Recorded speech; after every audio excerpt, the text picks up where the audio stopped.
Halo guys, kembali lagi dengan gue Guru guys. Karena episode 14-nya udah rilis, jadi mari kita obrolin kejadian menarik yang ada di episode ini. Walaupun agak telat sih, karena kemarin gue udah terlanjur bikin skrip pembahasan Kuro vs Zero, jadi gue selesaiin itu dulu baru bahas episode ini. Oke, mari kita masuk ke konten.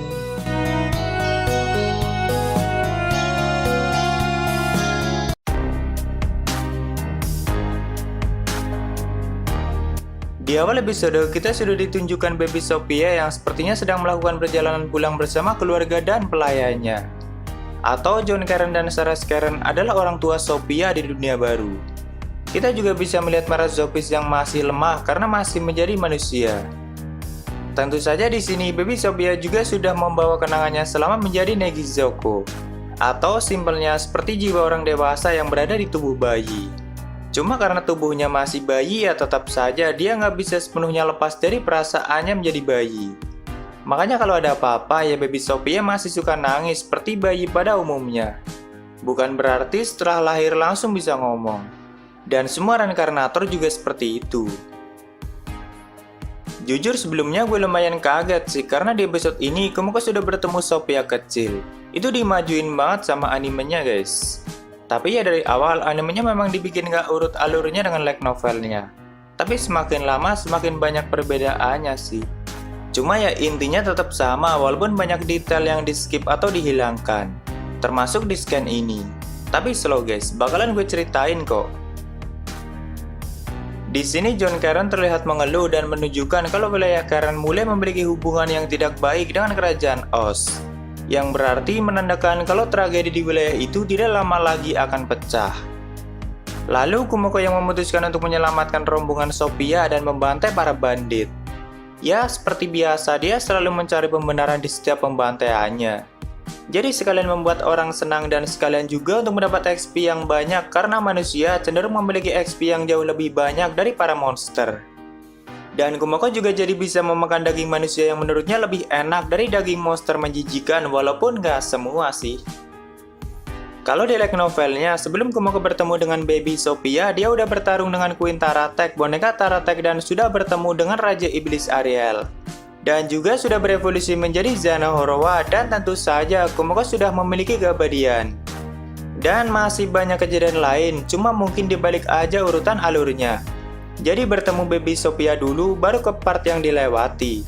Semoga aja sih nggak terlalu banyak bagian yang kena skip.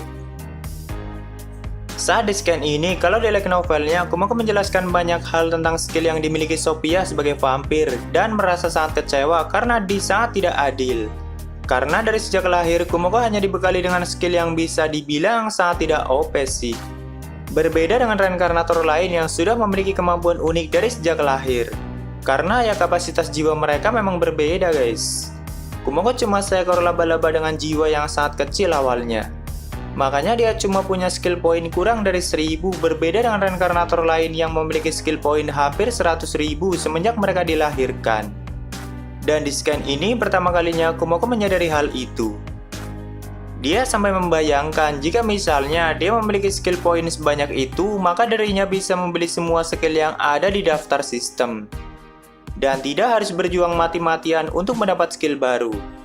Kalau gitu nanti Kumokonya terlalu kuat malah. Berjuang dari nol aja dia udah bisa menjadi sangat kuat. Lalu Kumoko juga menjelaskan kemampuan unik Sophia sebagai leluhur vampir. Yaitu tubuh abadi, pemulihan HP otomatis, persepsi level 3, sihir manipulasi, penglihatan malam, dan peningkatan 5 indera. Dan itu semua Sophia miliki dari sejak lahir. Cuma skill keabadian Sophia hanya bisa digunakan 1 hari sekali. Itu udah pernah gue jelasin sih di pembahasan tentang Sophia. Kalau semua skill itu, Kumoko nggak iri sih karena dia sudah memiliki semuanya dan levelnya jauh lebih tinggi. Apalagi saat itu dia sudah memiliki keabadian yang selalu aktif kapanpun, nggak cuma 1 hari sekali.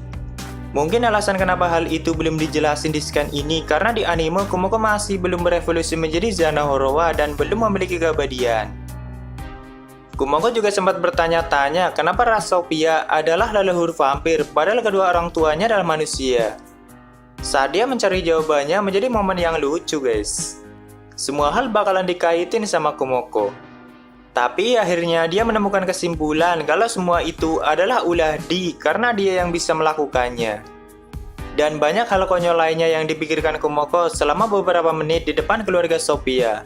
Tapi bagi mereka semua itu cuma berlangsung beberapa detik karena Kumoko memiliki akselerasi pikiran yang tinggi. Kalau di novelnya, Ibu Sophia juga berusaha mendekati Kumoko dan mengucapkan rasa terima kasih karena sudah menyelamatkan keluarganya. Walaupun Kumokonya masih belum bisa memahami bahasa makhluk dunia itu. Hal itu sayang banget nggak ditampilin di anime sih, walaupun cuma ucapan terima kasih, tapi gue cukup mengharapkan momen itu ada. Karena kedepannya, kekaguman Ibu Sophia pada Kumoko bakalan menjadi faktor penting yang merubah situasi wilayah Karen dan Sariella.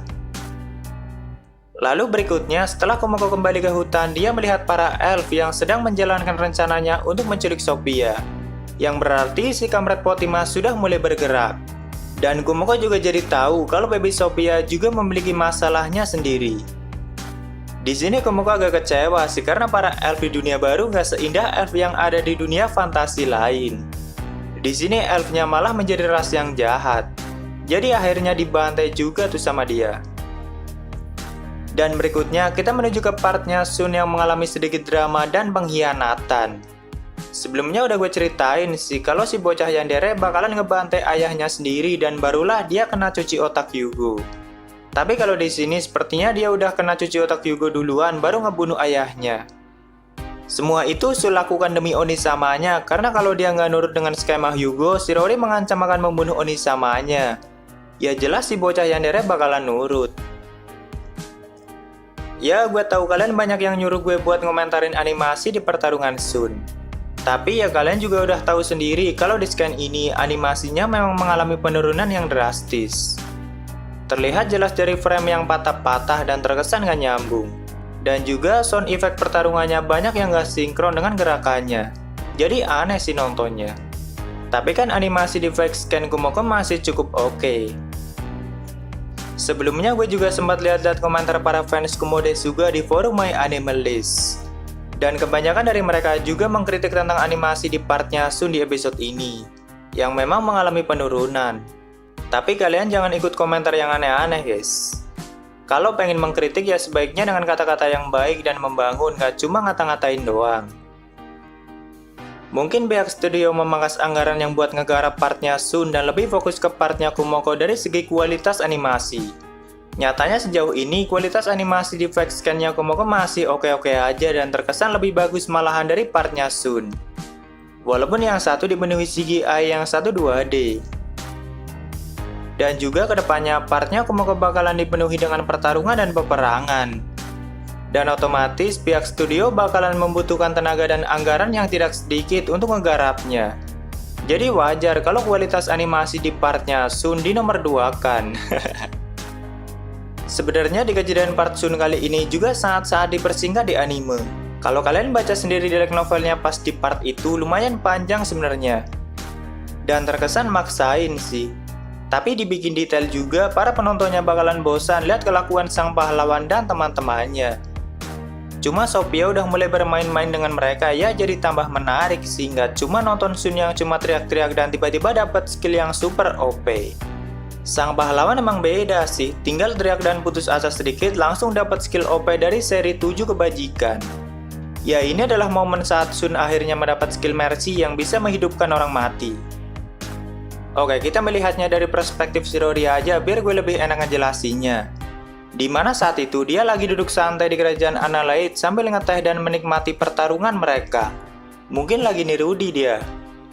Di sini Shirori juga sudah tahu kalau Sun mempunyai satu skill yang lebih merepotkan dari ke-14 skill ruler, yaitu perlindungan ilahi, yang bisa membuat Sun lebih mudah dalam mencapai hasil yang diinginkannya dalam situasi apapun. Shirori menyebut itu adalah skill yang rusak. Bisa dibilang itu adalah perlindungan ilahi dari Okinababa Sensei selaku sang author. Jadi saat itu Shirori penasaran seberapa jauh kekuatan perlindungan ilahi Sun. Apakah benar-benar bisa membuat Sun lebih mudah dalam mencapai hasil apapun yang diinginkannya? Dan memang seperti itu sih.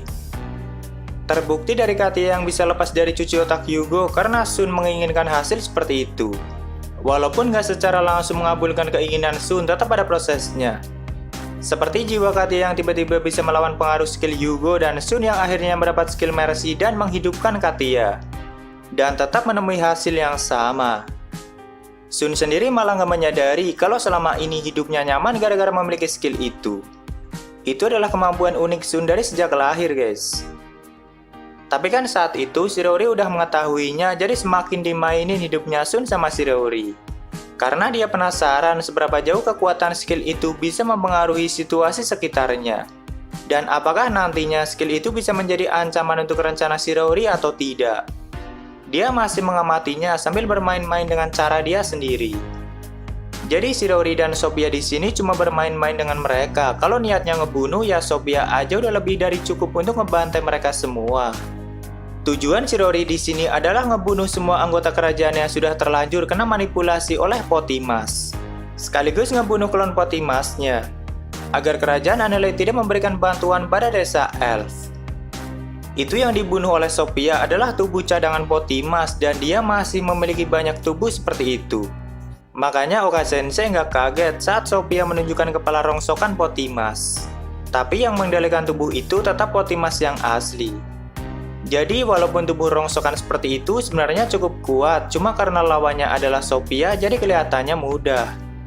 Di sini agama firman Tuhan dan kekaisaran Reksanan juga sudah mulai bergerak. Terlihat dari laporan Oka yang mengatakan kalau Yugo dijadikan pahlawan untuk menggantikan Sun. Cuma gelar pahlawannya ya tetap ada pada Sun. Lalu di sini kita juga sebenarnya bisa melihat dua bawahan Shirori dari pasukan iblis ke-10. Yaitu Felmina dan Wald, dan gue juga belum pernah bahas mereka berdua sih. Felmina dan Wald itu dari tentara iblis ke-10 yang dipimpin Shirori langsung dan yang melatih mereka juga adalah Shirori. Tentunya mereka adalah bawahan yang sangat setia. Sedikit catatan kalau Wald itu sangat jatuh cinta sama Sophia guys. Dulu mereka pernah belajar di akademi iblis yang sama. Cuma kan dulunya Sophia memang suka mempermainkan para pria tampan untuk dijadikan stok darahnya. Namanya juga vampir ya pasti minum darah juga.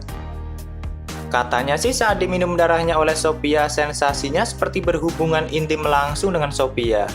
Pantes sih semakin diminum darahnya oleh Sophia semakin ketagihan malah para pria tampan yang ada di sana. Dan ada satu pria yang nyantol sampai saat ini dan tergila-gila pada Sophia yaitu Wald. Sampai-sampai dia udah menjadi vampir iblis karena sudah sering diminum darahnya oleh Sophia. Dan di akhir episode, Sun dan kawan-kawan akhirnya bisa melarikan diri bersama wujud naga Fei. Tapi ya memang dibiarkan kabur oleh Sophia. Karena Sophia memang cuma ditugaskan untuk membunuh klon Potimas yang ada di tempat itu, dan mencegah rencananya.